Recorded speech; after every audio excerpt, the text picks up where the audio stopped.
సింగరేణిలో site visit సర్టిఫికేట్లు తప్పనిసరి చేసిన తర్వాత కాంగ్రెస్ ప్రభుత్వము 6 టెండర్లు విడుదల చేశారని చెప్పేసి బీఆర్ఎస్ పార్టీ తప్పుడు ఆరోపణలు చేస్తా ఉంది.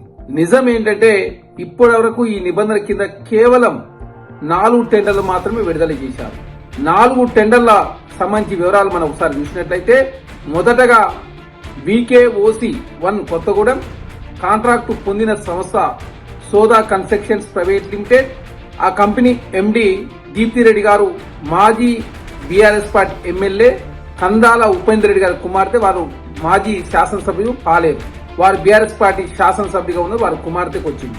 పక్కనే ఉన్న VKOC2 ప్రాజెక్టును 2023 నవంబర్లో 10% అధిక రేటు తోటి బీఆర్ఎస్ ప్రభుత్వ కాలంలో కేటాయించారు. నవంబర్ 23 ఎవరున్నారు ముఖ్యమంత్రిగా? కేసీఆర్ గారు ఉన్నారు. మీ ఆయనలో 10% ఎక్సెస్ కు VKOC అదే కాకుండా 2 కింద ప్రాజెక్ట్ ను ఇదే సోదా కన్స్ట్రక్షన్ ఇచ్చింది 10% ఎక్సెస్ తోటి. మా ప్రభుత్వంలో అసలు 10% ఎక్సెస్ కి ఇవ్వలేదు.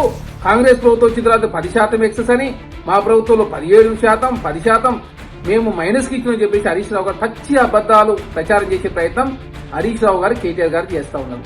అయ్యా మరి నవంబర్ 23 మీ కేసీఆర్ గారే ముఖ్యమంత్రి ఉన్నప్పుడు ఇదే సోదా కన్స్ట్రక్షన్ కంపెనీకి మరి 10% ఎక్సెస్ కి ఎందుకు ఇచ్చారు సార్? అంటే ఆధారాలు కాంగ్రెస్ ప్రభుత్వం దగ్గర లేవు, ప్రజలకు తెలియదని చెప్పి భావిస్తా ఉన్నారా?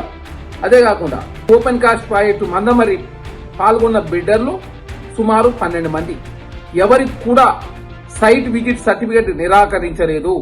కాంట్రాక్టు పొందిన సంస్థ expressway RVSR JP expressway private limited.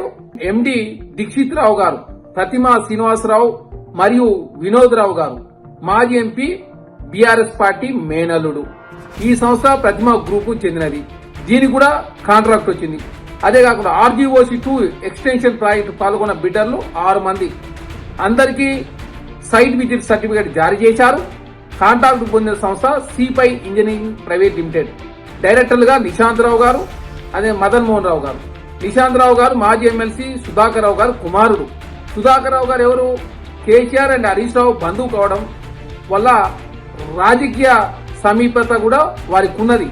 మీ ప్రభుత్వంలో మీ చుట్టాలు మీ బంధువులకు కూడా తెలంగాణ రాష్ట్ర కాంగ్రెస్ ప్రభుత్వం టెండర్లు వచ్చినాయంటే అది ప్రజా ప్రభుత్వం, ఎలాంటి అవినీతి తావు లేకుండా సిస్టమ్ ప్రకారం, అదేవిధంగా దేశంలో ఉన్న నియమ నిబంధనల ప్రకారం, అదేకాక సింగరేణి బోర్డు సూచించినటువంటి మార్గదర్శకాల ప్రకారం తెలంగాణ రాష్ట్రంలో సింగరేణికి సంబంధించినటువంటి టెండర్లన్నీ కూడా యాజ్ పర్ ప్రాసెస్ ప్రకారం ముందుకు పోతా ఉన్నాయి తప్ప ఇక్కడ రాజకీయ కుట్రకోణమో లేకపోతే అవినీతికి అనేది లేదు. కాబట్టే బీఆర్ఎస్ పార్టీ అనవసరంగా కాంగ్రెస్ ప్రభుత్వాన్ని బదనాం చేసే ప్రయత్నం చేస్తారు.